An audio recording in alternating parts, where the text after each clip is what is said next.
when it comes to the global economy, I think the best way to describe it is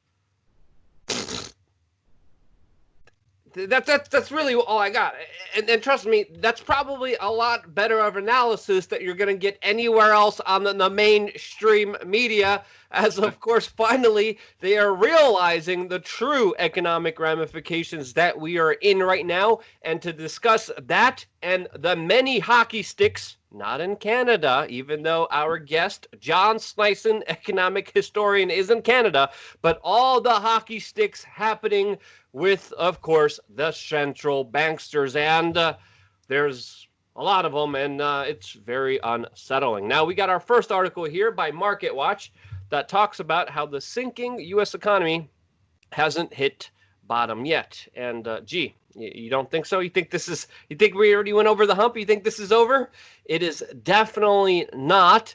And of course, as I've been saying, the economy will truly be the bigger effect that will have a lasting impact here, more than, of course, this sickness, which even the Wall Street Journal pointed to this sickness triggering the worst economic downturn since 1940. Now, is it the sickness that is totally to blame for this? Well, no.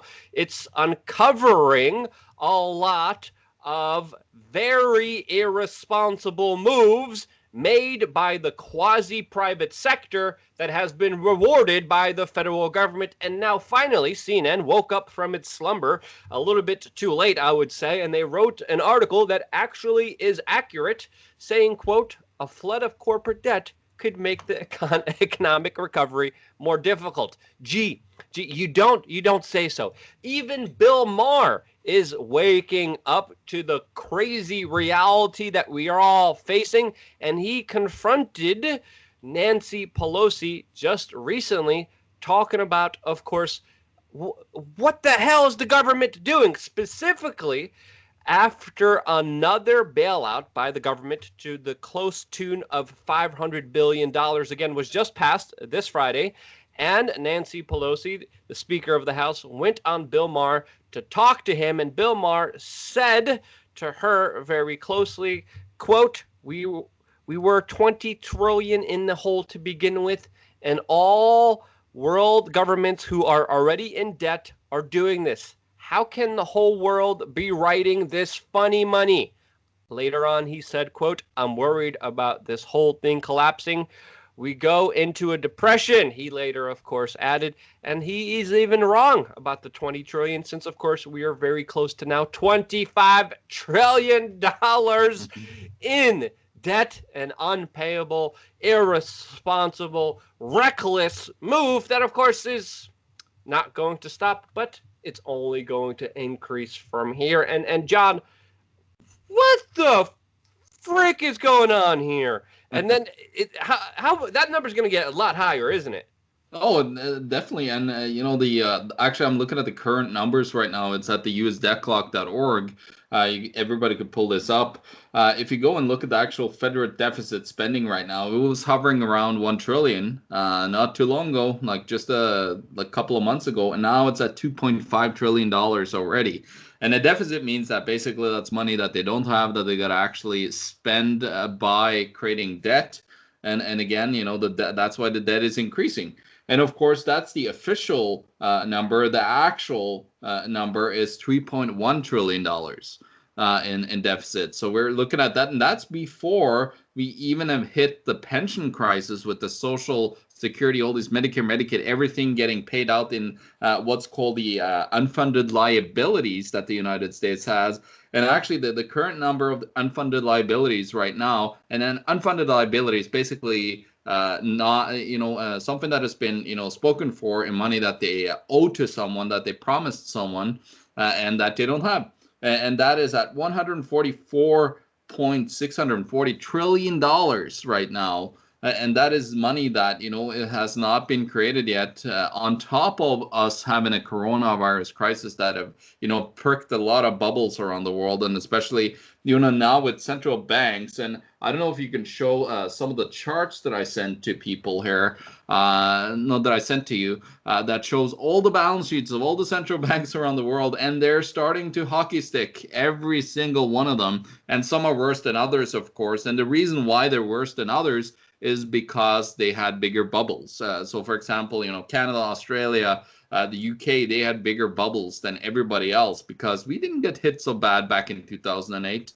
But again, you know, every single central bank around the world right now is doing the same things, from the repo overnight bailouts of banks, to the quantitative easing with buying, you know, treasuries, local treasuries from their governments, and also on top of that, they're buying mortgage-backed securities. But then, you know, banks like Canada and in the United States, they're buying collateralized loan obligations, which is derivatives on corporate debt. They're buying asset-backed securities, which are derivatives on student loans, on credit cards, and all this stuff. And that's also done around the world right now in several central banks. So these central banks right now, like, you're seeing just a skyrocketing of balance sheets. And of course, they could keep that going till infinity if we didn't have people, you know, having to use their currencies as a medium of exchange. And that's the important part here. They could keep on spending, and idiots, like, sorry for the language here, but idiots like Paul Krugman, you know, he's a Nobel laureate. He's you know, he got a prize for being supposedly smart with his ideas. He said that debt is money we owe to ourselves. And I would ask him, you know, if you think that debt is money that we owe to ourselves, what about the credit cards? What about the student loans? What about the auto loans and housing loans? Is that money that I owe to myself? Because, yeah, if that was the case, you know, do like the government does by just, you know, going into more debt and just keep it on this Ponzi scheme going. The problem is that that is not the case. The government, you know, will print, you know, trillions upon trillions of dollars extra here, and keep the bubble afloat. But when actually you and me as citizens, Luke, are you know, coming to a point where we can't feed ourselves because the fiat currency that we're getting, you know, paid for our labors, are not, you know, valuable anymore. Well, that comes to the end, and every single currency throughout history. You've been in Venezuela and seen hyperinflation firsthand. You've been in Zimbabwe and other places, right? So it just takes within a year or less for when people lose trust in the currency itself and stop using it, that it becomes dead. For example, they actually tried in Ecuador to implement a digital currency there, and it was implemented in 2014. Nobody used it, and it died in 2018. That just shut it down because nobody used the digital currency. And I hope that, you know, they're pushing for this here too. And this is kind of a thing that, you know, in order to really keep this whole system going, they need to move to a digital realm. Because if we're not a digital realm, you know, we did a video just a week ago on bank runs and how banks need, you know, cash is their Achilles heel, because if we pull up cash out of the banks, they're done. So if we actually, like, if they you know, want to sustain this massive bubble that they have, they would actually have to go to a cashless system, Luke. I mean, you pretty much hit the nail on the head on a lot of points. I'm opening up the graphs that you sent me, and we're seeing the Bank of Australia. And again, that money, that graph, as you were saying, it's just a freaking hockey stick. The Bank of Canada all the way up, and all the other banks that you send me. The Federal Reserve Bank again. This is just atrocious. And of course, a Canadian would apologize for saying idiot, but I think this is far more beyond than just idiotic behavior. No. This is next level criminal mafioso behavior of just highway robbery. There was a Babylon Bee satirical website post yesterday talking about how masked bandits robbed the future of your children, and that headline is absolutely correct. And we're seeing some mainstream media articles, some mainstream media figures finally get it, finally wake up, like Bill Maher, like even CNN's coming in to the big awakening, like, hey, there's a lot of bubbles here. There's a lot of corporate debt. There's a lot of bad behavior that's being incentivized by the federal government, by the Federal Reserve, that has been rewarding people. The people that orchestrated the 2008 crisis, benefited off of it, got rewarded for doing so. So what's to stop them from doing it? And again, and I think you had the perfect analogy here that this kind of sickness that we're dealing with, it's a prick on all the bubbles that of course are in our society. And when we're talking about also the digification of the dollar, there's a reason why we keep hearing these talks about the digital dollar, the digital Fed dollar that's going to be introduced through all these reward programs, through all these bailout programs that are supposed to help you. And John, they're not helping us. They're indebting us and our children to an unpayable amount that is teetering us on the brink of collapse. Am I wrong for saying that? No, they have to collapse this thing. The only way out is to basically declare bankruptcy here, because you can't get this Ponzi scheme going forever. You're just basically a moron if you believe so. These academics, I'm just baffled by their blatant ignorance of history. You pick up a history book about money, and you'll see that all their thoughts and behaviors really have happened hundreds upon times throughout history, and every single one of them believed that they had found a different solution to this fiat monetary Ponzi scheme that we live in, because that's what it is. It is a Ponzi scheme, and Ponzi schemes, just like Bernie Madoff's and all these other Ponzi schemes that have been around in the world, they will all fail, because what they need is they need to get fed up by new money coming in at the bottom.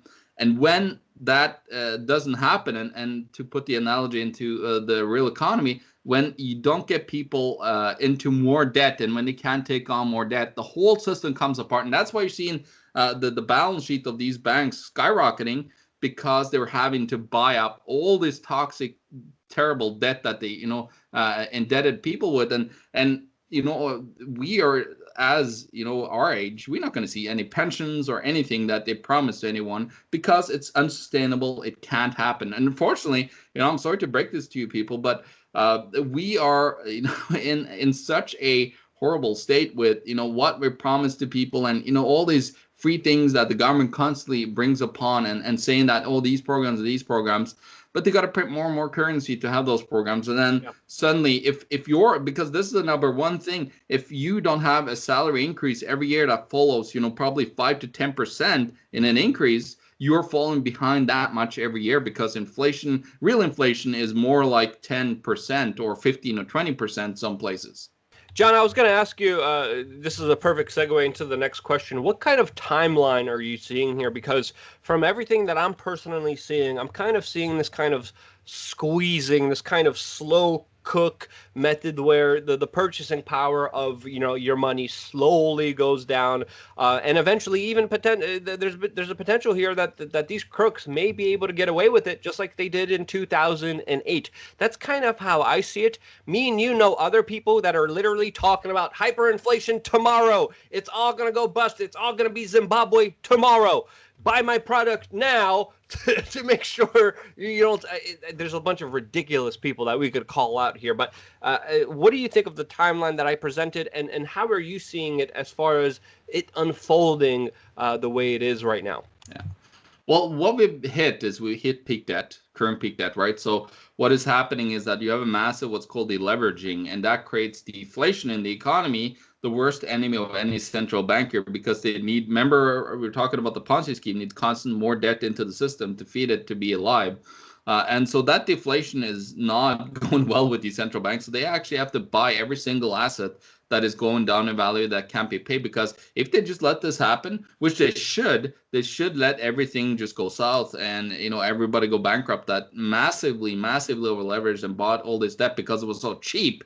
The central banks are the criminals. They are the terrorists. Them and the central and the bankers, they are the terrorists here that are, they basically lured you in with very cheap money, being, very low interest rates over time. And now they're at a place where are they going to go now? Well, they're going to have to go to negative. But if they want to go to negative, they're going to have to go cashless, because or else you get like in Switzerland, where they hoarded mass amounts of cash outside of the bank, putting huge strain on the banking system because they have a lack of cash.